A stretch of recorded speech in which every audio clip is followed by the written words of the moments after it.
अस्सलाम वालेकुम नाज़रीन, मैं हूं आदिल निज़ामी और आप देख रहे हैं मेरा डिजिटल चैनल। नाज़रीन, हमारा हमसाया मुल्क भारत, उसकी कैपिटल सिटी न्यू दिल्ली का दुनिया के सबसे बड़े मुल्क के कैपिटल यानी कि अमेरिका के कैपिटल वाशिंगटन से राब्ता मुनक़ता हो गया है। ये राब्ता मुनक़ता हुआ है पाकिस्तान की वजह से। आपके माइंड में एकदम वो पॉलिटिकल चीज़ें आ रही होंगी कि डोनाल्ड ट्रंप आजकल बड़े फ्रेंड हैं इंडियंस से, तो राब्ता सियासी तौर पे भी ज़रा मुनक़ता हुआ है, ज़रा गर्मी दिखाई दे रही है दोनों ममालिक के माबैन। लेकिन जनाब, मैं ये बात कर रहा हूँ फ़ज़ाई ऑपरेशन की। आप इसको सियासत की जानिब ले गए हैं, लेकिन मेरा मकसद था आपको बताता कि न्यू दिल्ली से डायरेक्ट जो वाशिंगटन DC के लिए एयर इंडिया की परवाज़ थी उसको 1 सितंबर को मुअत्तल कर दिया जाएगा। क्यों मुअत्तल किया जाएगा, उसकी रीज़न है पाकिस्तानी फ़ज़ाई हदूद।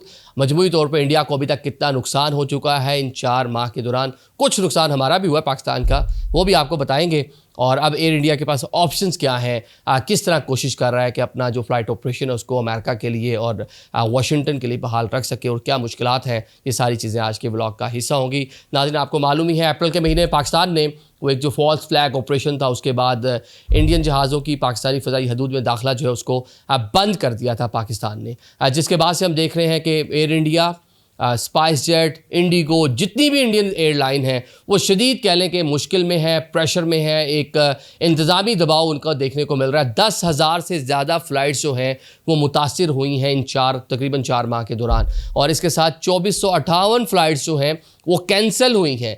ये अदाद शुमार जो है वो इंडियंस बता रहे हैं। अभी तक तकरीबन 30 अरब भारतीय रुपए जो है उसका नुकसान हो चुका है इंडियन एविएशन इंडस्ट्री को।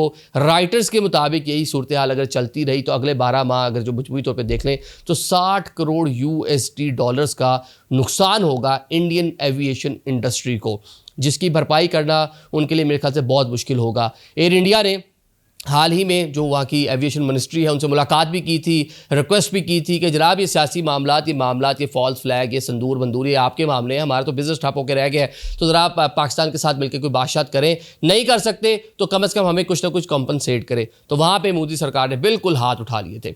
अब एयरलाइन जो इंतज़ामिया है उनके मुताबिक जो उनका ऑपरेशन है वो खासा मुतासिर हो रहा है। जहाज़ कम है, डिस्टेंस ज़्यादा हो गया, अखराजात ज़्यादा बढ़ गए, जहाज़ों के अंदर इतनी कैपेसिटी नहीं है, उनकी कह लें कि इतनी रेंज नहीं है कि वन गो में इतना वो जा सकें। बीच में कहीं ना कहीं उनको ट्रांजिट करना पड़ रहा है, कहीं ना कहीं रुकना पड़ रहा है, रीफ्यूलिंग करनी पड़ रही है, जिसकी वजह से कॉस्ट भी बढ़ रही है और जो पैसेंजर है वो भी दूसरी एयरलाइंस के ऊपर मूव ऑन हो रहा है। आपको बाकी एयरलाइन तो पाकिस्तान ने सिर्फ इंडियन जो एयरलाइन है उनके लिए पाबंदी लगाई है, बाकी जितनी भी एयरलाइन है वो तो मज़े में जा रही हैं। तो पाकिस्तान को इस वजह से थोड़ा नुकसान कम हुआ है, इंडियंस को नुकसान बहुत ज़्यादा हुआ। पाकिस्तान का नुकसान क्या हुआ, जब कोई भी किसी भी मुल्क की एयरलाइन जो है वो आपकी फ़ज़ाई हदूद को इस्तेमाल करती है तो एक मखसूस नौइयत की एक फ़ीस होती है जो उस मुल्क को दी जाती है। तो एयर इंडिया और बाकी जो एयरलाइंस हैं इनके दाखिले पर पाबंदी की वजह से पाकिस्तान को अभी तक 4.1 अरब रुपए पाकिस्तानी रुपीज़ का नुकसान हुआ है, ज़्यादा नहीं है, तो हम इतना अफोर्ड कर सकते हैं, डजेंट मैटर। क्योंकि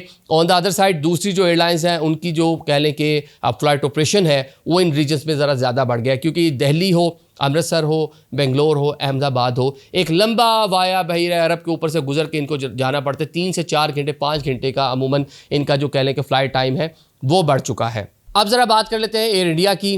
वो इसकी भरपाई के लिए या जो अपने पैसेंजर्स हैं उनको सहूलियात जारी रखने के लिए क्या प्लान किया है। उन्होंने जो प्लान किया है वो ये है कि कुछ इनके डिफरेंट एयरलाइंस के साथ शराकत दारी है अमेरिकन, जिनमें एयर अलास्का है, यूनाइटेड एयर है और डेल्टा एयर है। तो एयर इंडिया ने उनके साथ मिलकर बातचीत की है कि जनाब आप लोग मिलकर हमें कोई फैसिलिटेट करें, आप कोई अपने जहाज़ यूज़ करें, और अपने जो पैसेंजर उनको कहा जी 1 सितंबर से वाशिंगटन के लिए जो फ़्लाइट ऑपरेशन जो है बिल्कुल बंद हो जाएगा। तो ये एयरलाइंस जो हैं ये आपके साथ मिलकर जो है आपको फ़्लाइट ऑपरेशन देंगी, इनके ज़रिए आप इंडिया आ जा सकते हैं। इसमें एक तो फ़ायदा ये होगा कि ये वो एयरलाइंस हैं जिनका पाकिस्तान ने फ़्लाइट ऑपरेशन बंद नहीं कर रखा, क्योंकि अमेरिकन कंपनीज़ इनको ओन करती हैं। तो जो पैसेंजर्स हैं वो इन जहाज़ों पे आएंगे। नुकसान किसको होगा, नुकसान डायरेक्टली होगा एयर इंडिया को। अपना फ़्लाइट ऑपरेशन वहाँ के लिए ख़त्म हो जाएगा, मुअत्तल हो जाएगा, तो उसका फ़ायदा होगा इन एयरलाइंस को, और पाकिस्तान का तो नुकसान है ही नहीं। जो हमने फ़ीस एयर इंडिया से लेनी थी वो हम इनसे ले लेंगे, तो ये हमारा तो मसला है नहीं। तो अब जनाब ओवरऑल अगर हम बात कर लें तो अभी तक जंग के बाद की जो सूरत हाल है,